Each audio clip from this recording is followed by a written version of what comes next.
Le prince qui ne voulait pas de couronne. Il était une fois, dans un royaume paisible, entouré de collines verdoyantes et de rivières scintillantes, un jeune prince nommé Éloi. Tout le monde disait qu'il avait été béni par la chance. Un grand château, des serviteurs attentionnés et une couronne magique héritée de ses ancêtres. Mais cette couronne n'était pas comme les autres, elle parlait. Chaque fois que le prince la posait sur sa tête, elle prenait un ton autoritaire. « Assieds-toi droit, sois digne, ne cours pas !» Éloi n'avait que 10 ans et il aimait par-dessus tout rire, jouer et courir dans les jardins.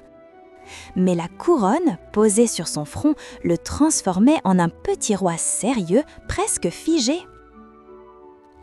Un matin, alors que les oiseaux chantaient dans la cour, Éloi posa la couronne sur sa tête et soupira. « Encore une journée de règles » murmura-t-il. La couronne s'illumina et déclara « Tiens-toi droit, un prince ne doit jamais soupirer ». Éloi leva les yeux au ciel, il en avait assez. Il retira la couronne, la posa sur la table et sortit discrètement du château. Dehors, il entendait les rires des enfants du village voisin. En descendant la colline, il croisa Lila, une fillette qui courait après un cerf-volant multicolore. « Bonjour, prince Éloi » dit-elle avec un sourire éclatant. « Ne m'appelle pas prince aujourd'hui, je veux juste jouer » répondit-il en riant. Ensemble, ils coururent à travers les prés, le vent dans les cheveux. Mais soudain, la voix de la couronne résonna dans l'esprit du prince, bien qu'il ne la portait pas. « Reviens immédiatement, un prince ne joue pas avec des cerfs-volants. » Éloi s'arrêta, surpris. « Même sans la porter, elle me donne des ordres. » Lila fronça les sourcils. « Alors ta couronne est une prison, tu devrais lui désobéir. » Mais désobéir à une couronne magique était plus difficile qu'il n'y paraissait.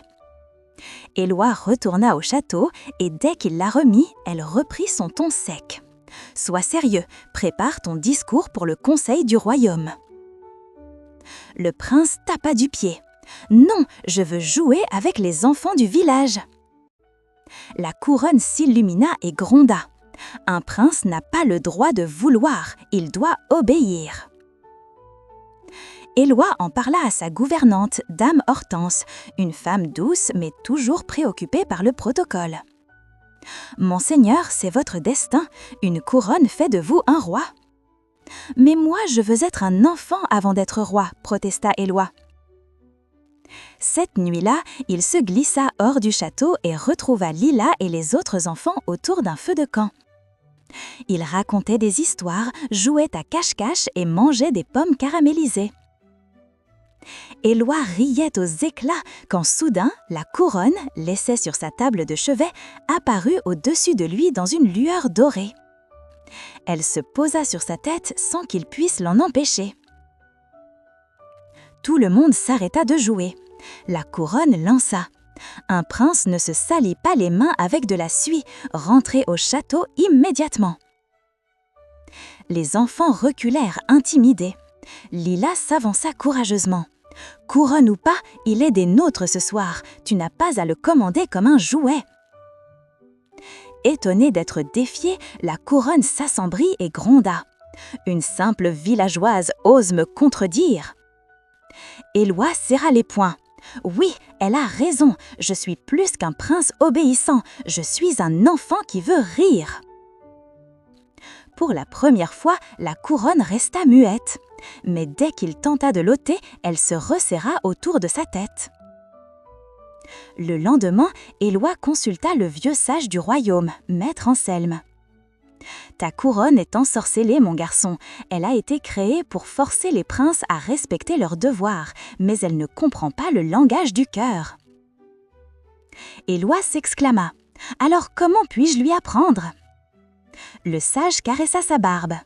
Il faut lui montrer que le vrai devoir d'un prince est d'aimer son peuple, pas seulement d'obéir aux règles.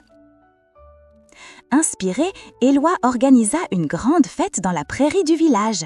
Les enfants, les parents et même les musiciens du château furent invités. Quand la couronne tenta de protester, « Un prince ne joue pas du tambour ». Éloi répondit fermement, « Un prince peut jouer s'il partage la joie avec son peuple ».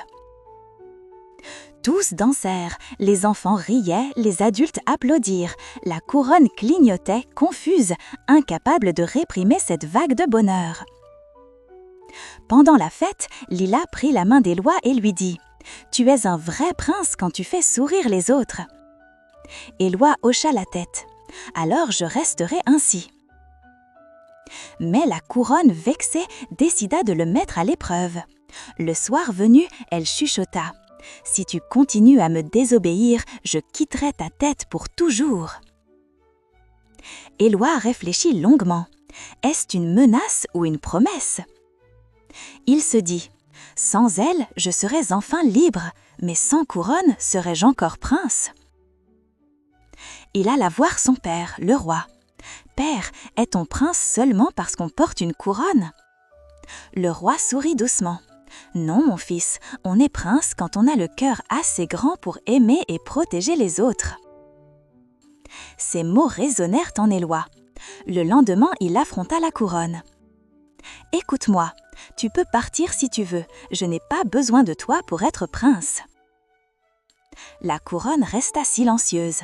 Puis, au lieu de disparaître, elle s'adoucit et murmura pour la première fois sans sévérité.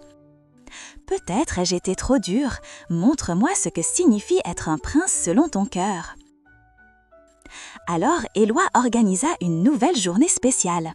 Il invita les enfants à jouer dans les jardins du château, ouvrit les cuisines pour partager des gâteaux et transforma la grande salle en terrain de jeu. Les rires résonnaient jusque dans les tours, et cette fois, la couronne ne protesta pas.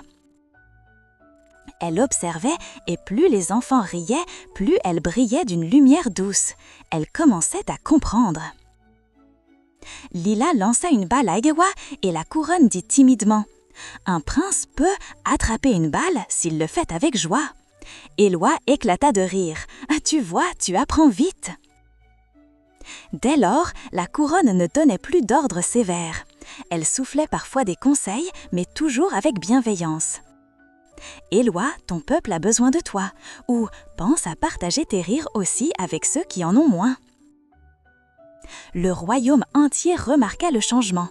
Le jeune prince n'était plus distant et raide, il était joyeux, proche de son peuple et chacun l'aimait davantage.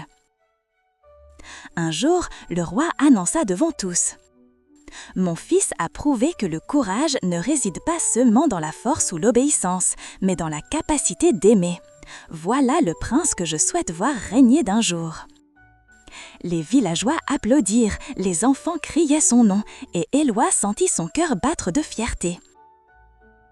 La couronne, désormais apaisée, murmura doucement. « Tu m'as changé, Éloi.